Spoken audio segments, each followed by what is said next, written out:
प्रभु यीशु मसीह के मधुर और मीठे नाम में आज दिनांक 9 जनवरी दिन सोमवार को हम आप सब श्रोताओं का हार्दिक स्वागत करते हैं।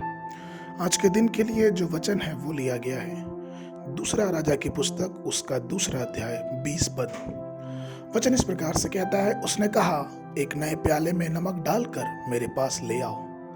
वे उसे उसके पास ले आए। प्रियो, अगर हम दूसरा राजा की पुस्तक उसका दूसरा अध्याय 19 पद से लेके 21 पद तक पढ़ेंगे तो हमें ये वृत्तांत समझ में आएगा। वचन कहता है कि उस नगर के निवासियों ने एलिशा से कहा, देख, यह नगर मनभावने स्थान पर बसा है, जैसा मेरा प्रभु देखता है, परंतु पानी बुरा है और भूमि गर्भ गिराने वाली है। उसने कहा, एक नए प्याले में नमक डालकर मेरे पास ले आओ। वे उसे उसके पास ले आए।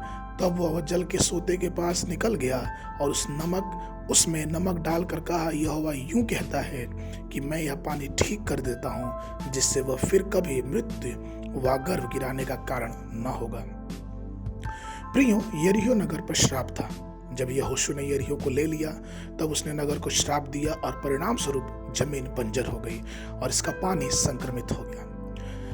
उस श्राप को दूर करने के लिए एलिशा ने एक नया कटोरा मांगा। वह नया कटोरा परमेश्वर की दया है। प्रभु की दया और करुणा हर सुबह नई होती है। उसकी कृपा से ही हमारे श्राप दूर होते हैं। यह केवल उनके अनुग्रह के कारण नहीं है कि प्रभु द्वारा हमारे पाप क्षमा किए गए हैं। सिर्फ और सिर्फ प्रभु की दया है जिससे हमारे और आपके पाप क्षमा किए जाते हैं। इफिसियों की पत्री उसका दूसरा अध्याय 8 पद कहता है, क्योंकि विश्वास के द्वारा अनुग्रह ही से तुम्हारा उद्धार हुआ है और यह तुम्हारी ओर से नहीं वरन परमेश्वर का दान है।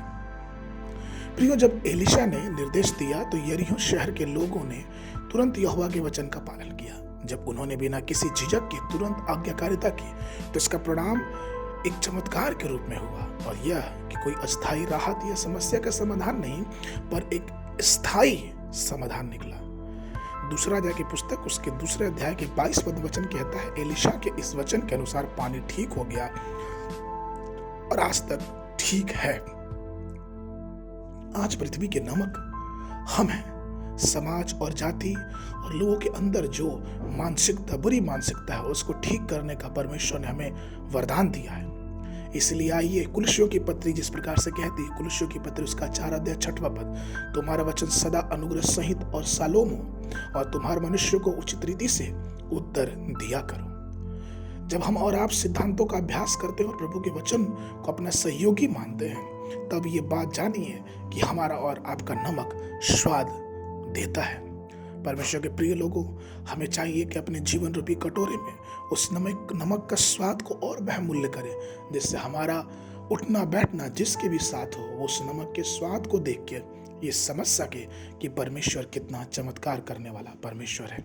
आज के मनन के लिए लय व्यवस्था की पुस्तक उसका दूसरा अध्याय 13 पद, फिर अपने सब अन्य बलियों को नमकीन बनाना और अपने कोई अन्य बलि अपने परमेश्वर के साथ बधी वाचा के नमक से रहित होने न देना। अपने सब चढ़ावे के साथ नमक भी चढ़ाना। बाइबल अध्ययन के लिए सुबह के समय उत्पत्ति की पुस्तक उसका 23 और 24 अध्याय, संध्या के समय मत्ती रचित सुसमाचार उसका 7 अध्याय। परमेश्वर आप सबको आशीष देवे।